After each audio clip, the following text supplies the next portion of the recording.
And often on this show, we talk about the current goings on in the royal family, but there's plenty of past intrigue, which is well worth delving into.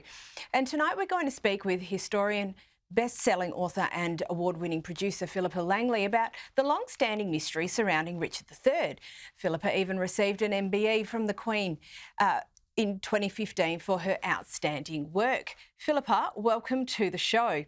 So let's start at the beginning. Who was Richard III? So Richard III was the last Plantagenet monarch. He was elected to become king by the three estates of the realm, the Lords, the Church and the Commons, in 1483, and he reigned until his death in 1485. So a really short reign. And, why has he been so maligned by history? I mean, there was even a gag about him in Blackadder, but can you explain some of that to us?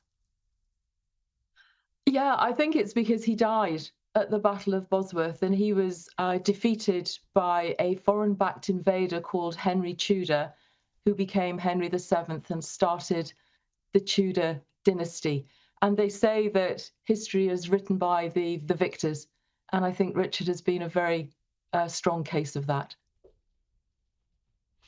Now, you're a historian, obviously, but what sparked your interest in the life and I suppose the historical record of Richard III?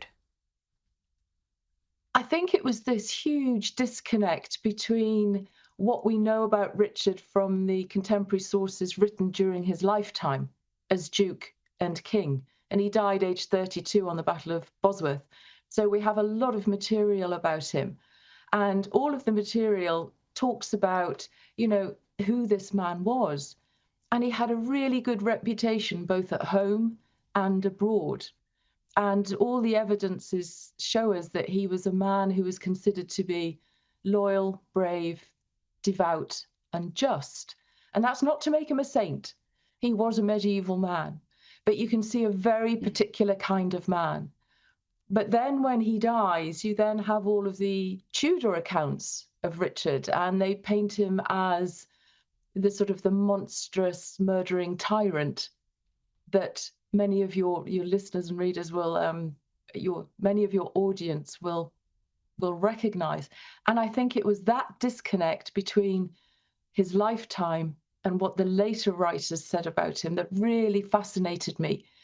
Because I thought, why do we always talk about the Tudor version of Richard and never actually the version from his own lifetime, who the man was? I think that's a very fair observation, and obviously you've been involved in this in a very long time. Can you please tell us about your involvement in helping to uncover his remains? Yeah, so my search for the lost grave of Richard III began in 2004, 2005.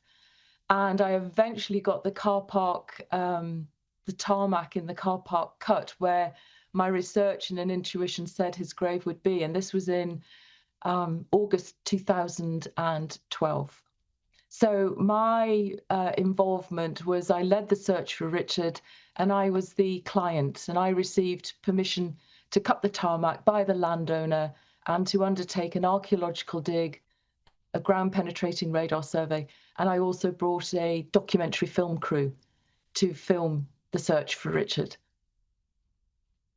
And you talk about your research and your intuition.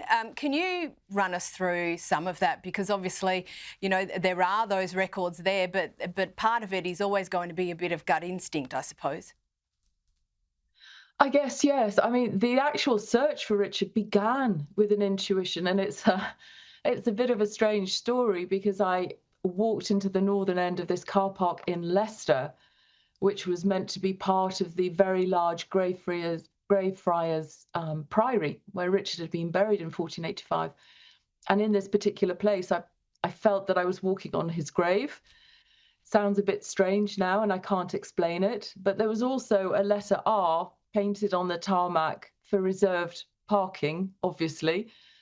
But that changed my research focus from his life into his death and his burial. But then all of the research that I then did together with a number of historians in a research project I put together called the Looking for Richard Project, it then showed that the northern end of that car park actually seemed to be where the church was, the choir of the church, and Richard III's burial. Because one of the big stories that is in all the history books that are published before 2012 is that Richard III was exhumed and his stone coffin became a horse trough, or he was thrown into the River Soar. And this is in all of the history books that you can see in 2012, but these were later stories with no evidential basis for them, but they'd been repeated and repeated and repeated over time until they'd become truth and fact. And I think that's why when I was going in search of Richard's lost grave in the car park in Leicester, I did receive quite a bit of ridicule for it, because they kind of said, doesn't this woman know that he's not there and that he's in the River Soar?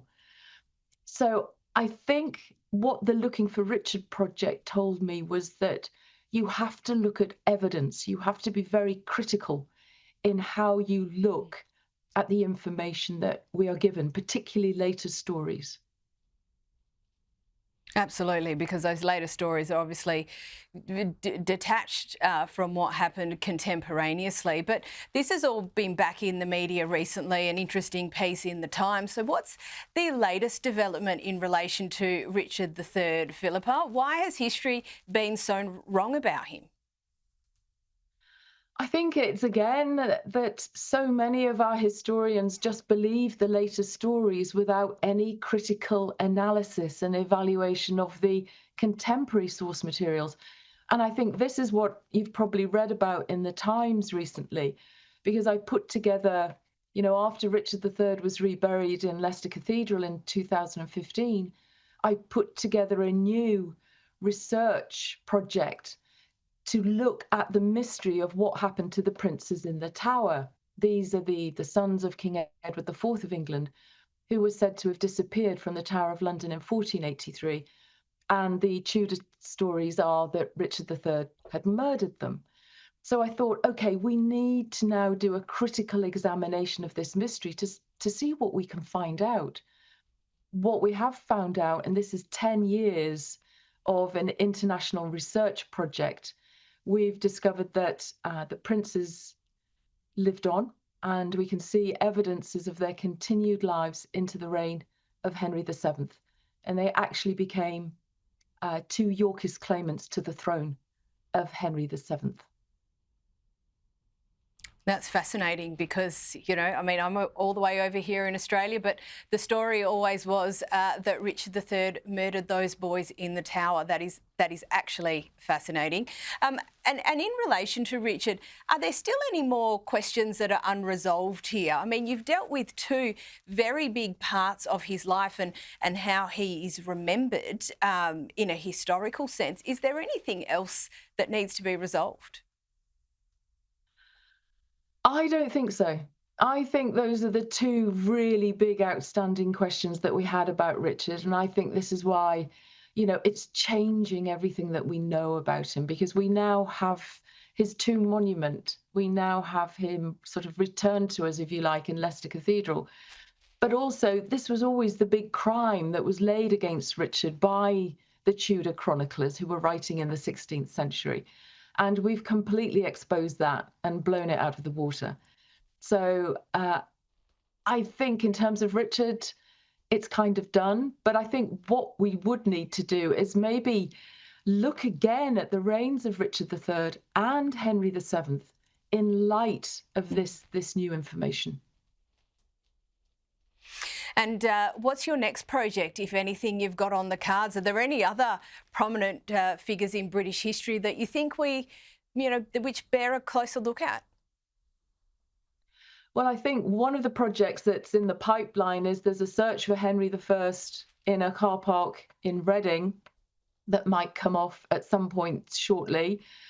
But I think in terms of Richard, I've got another project on the cards, which is really exciting, but I can't tell you anything else about that at the moment.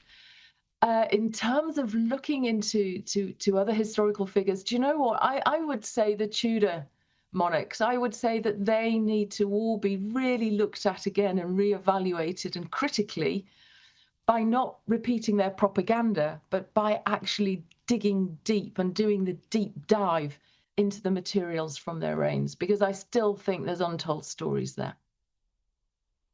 I think you're absolutely right. And if the work that you've done in relation to Richard III is anything to go by, I think there is still plenty for us to learn. Philippa Langley, thank you so much for your time.